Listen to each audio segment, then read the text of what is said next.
ਤੁਸੀਂ ਖੜੇ ਹੋ।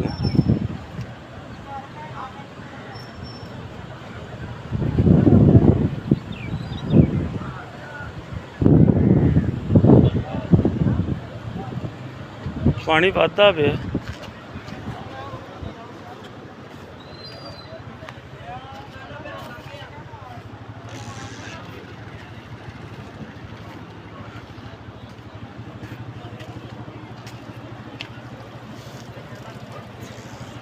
अच्छा पानी की भी उधर ही स्पीड है। हाँ जी वो वजन की वजह रुकावट की वजह पानी जो होंदा ना उदों डिगन की रुकावट की वजह ना अगे वेखो ना अगे पानी समूथ हल्का हल्का ही है।